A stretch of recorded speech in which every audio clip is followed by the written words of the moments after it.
جل وعلا، والصلاة والسلام على شموس الفضل وأعلام الهدى وعلى آله النجبى وأصحابه الذين هم خلاصة العرب العربا وخير الخلائق بعد الأنبياء. أما بعد، فأعوذ بالله من الشيطان الرجيم. بسم الله الرحمن الرحيم. ما كان محمد أبا أحد من رجالكم ولكن رسول الله وخاتم النبيين. صدق الله مولانا العظيم.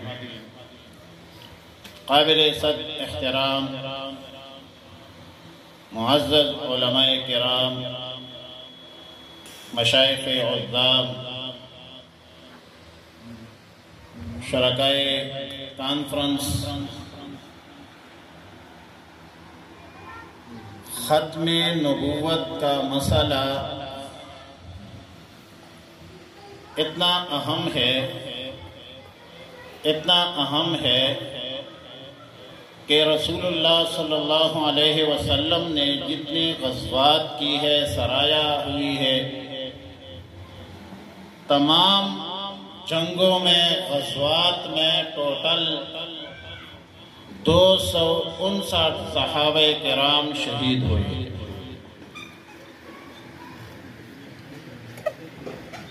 رسول اللہ صلی اللہ علیہ وسلم کے عہد مبارک میں جتنی بھی جنگیں ہوئی ہے، اس میں کل شہداء کی تعداد 259 ہے.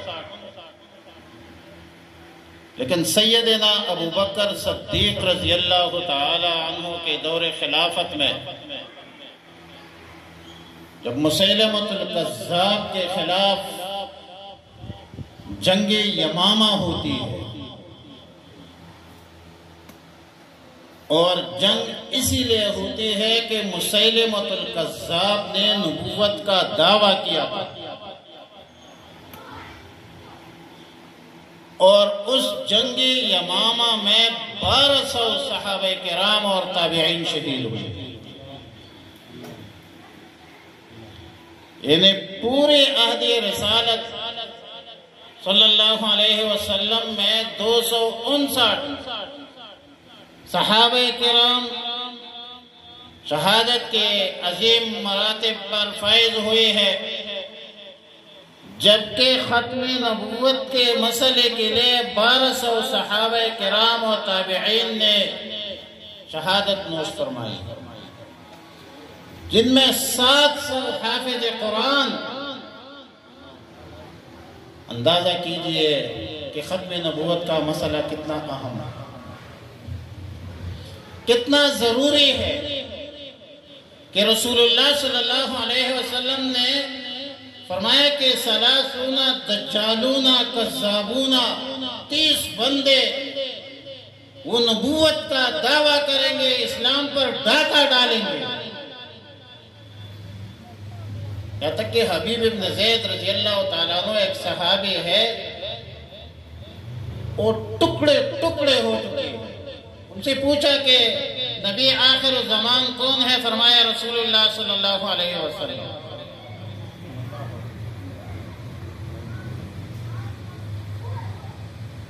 اور پھر مسیلمہ نے کہا تھا کہ کہہ دو کہ میں ہوں، کہتے میں نہیں سنتا. ہاتھ کاٹ دی، دوسرا ہاتھ کاٹ دی، ناک کاٹ دی، پورا جسم ٹکڑے ٹکڑے کیا، لیکن اس نے رسول اللہ صلی اللہ علیہ وسلم کے بغیر کسی غیر کو خاتم النبیین تسلیم نہیں کیا. یہ ختم نبوت کا مسئلہ ہمارے ایمان کا مسئلہ ہے، اس کے بغیر ہمارا ایمان مکمل نہیں ہے. ہمارا ایمان پھر ہے قادیانی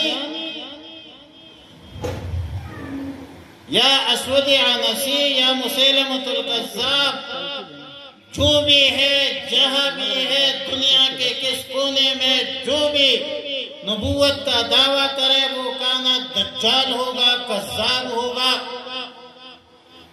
اور اس کے خلاف جدوجہد مسلمانوں پر فرض ہے، ایسا فرض ہے جس طرح نماز فرض۔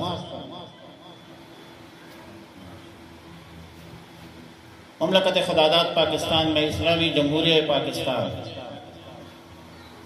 نے اکابرین کو، بلکہ میں ذوالفقار علی بھٹو شہید کے اس قلم کو سلام عقیدت پیش کرتا ہوں جس قلم پر انہوں نے قادیانیوں کو کافر قرار دیا۔ شاہ احمد نورانی امام انقلاب رحمہ اللہ تعالی، مفکر اسلام حضرت مولانا مفتی محمود رحمۃ اللہ علیہ، پیرزادہ رحمۃ اللہ علیہ اور بڑے اکابرین، ان کی جدوجہد سے پاکستان میں قادیانی غیر مسلم ہے، کافر ہے، وہ سرن علانیتاً دین اسلام کے شعائر استعمال نہیں کر سکتے۔ آئین کہتا ہے اور کوئی جج جرنیل اس فیصلے کو تبدیل نہیں کر سکتا۔ اگر کوئی کرے گا، ہم مقابلے کے لیے پہلے بھی تیار تھے اور ابھی بھی تیار ہیں۔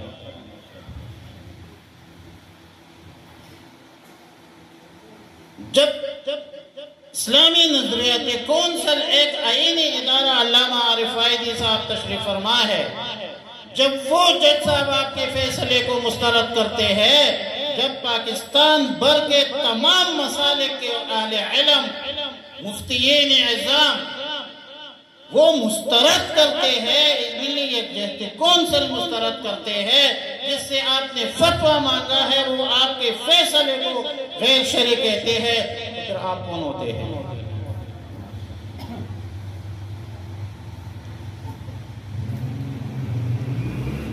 کوئی مائے کا لال قادیانیوں کو اپنی پرانی سٹیٹس پر بحال نہیں کر سکتا۔